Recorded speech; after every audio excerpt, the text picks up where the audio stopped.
Hi, Carl. Thank you very much. Thank you. How would you describe your evolution as a composer, trying to summarize your main interests? So from the beginning, pretty much the beginning of my musical life as a composer, I've been interested in the idea of using found or appropriated music as a starting point for my own.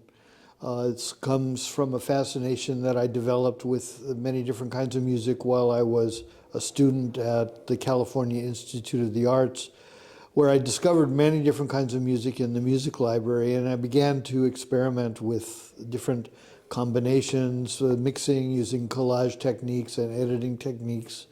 I'm interested in exploring pre-existing music so that people can find a new way to listen to something that they thought was familiar, in developing the unfamiliar inside of familiarity so that people can have new discoveries and make new emotional connections to a music that they might never have thought they would have. And several of your compositions, as you said, are using heterogeneous elements coming from different sources. How did you and do you collect them? How do they attract your attention? It's sometimes difficult to say exactly why a piece of music might find its way into my consciousness. Sometimes it's very random, and I can't always say exactly what it is that fascinates me about a particular piece of music that makes me want to sample it and explore it. And in fact, it's because I don't understand why I'm attracted to some piece of music that I have the urge to explore it. And the composition that I might make from that piece of music is the method of exploration, where I discover the answer at the end. Music that maybe was important to me in my youth will find its way into my own music because it has connections, and those sentimental connections or just some emotional connection.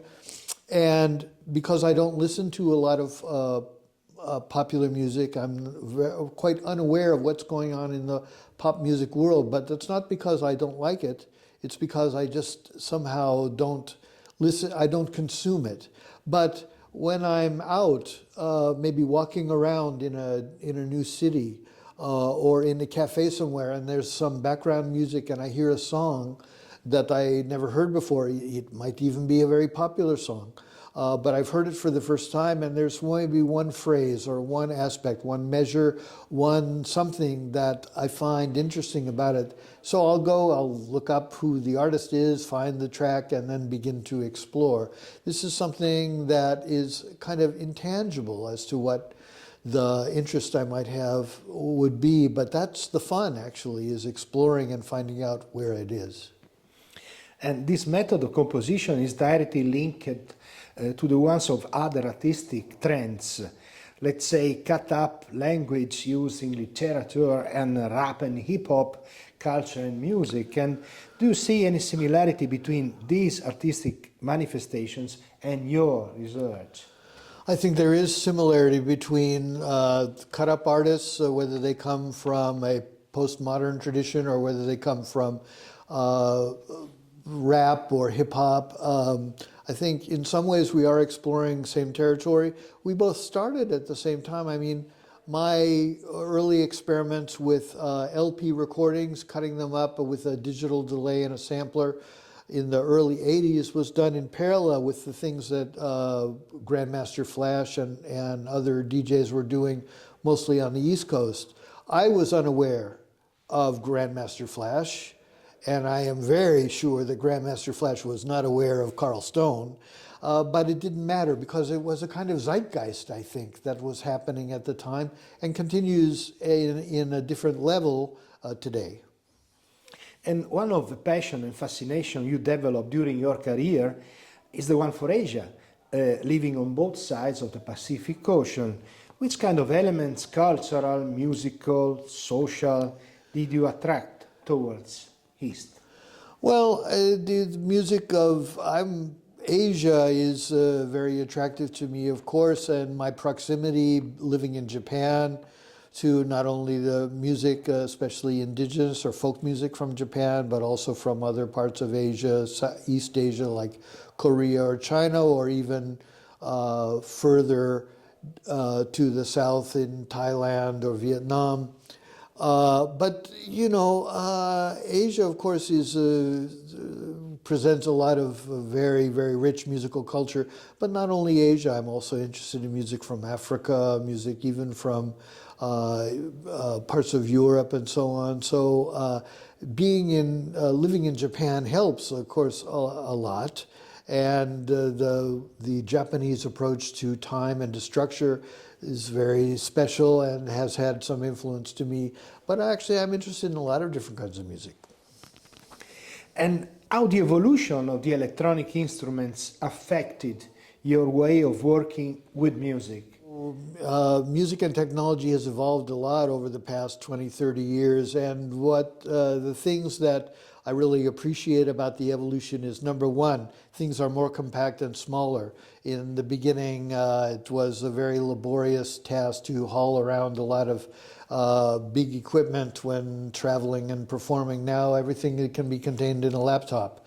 And now also we have the precision of high-speed computing that allows us to adjust our timing down to really a microscopic level of just a fragment of a second, 44,000 divisions of a second, or even finer resolution.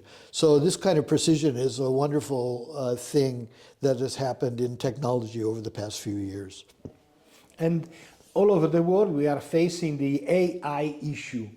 As an artist and a composer using technologies, what do you think about it? Do you consider it stimulating, a composing tool, a possible partner in crime, or? AI, of course, now is just finding its way into sort of the mass market, and so there are a lot of intriguing questions that are being raised, both about you know, the practicality of using AI versus what can be considered, in a way, the norms that we should establish in using AI. I mean, I have been using a limited AI techniques for a number of years, for example, for separating musical elements inside of a track. But now that we have the possibilities for AI machines to actually create music and create music in musical styles, not to mention what can go on in the visual domain and everywhere else, it is a very exciting and at the same time a very daunting project to consider that, in a way, I feel as a human being almost unable to really fully grasp what the possibilities as well as the pitfalls might be. Thank you very much, Carl. Thank you very much. Nice questions. Appreciate it. Thank you.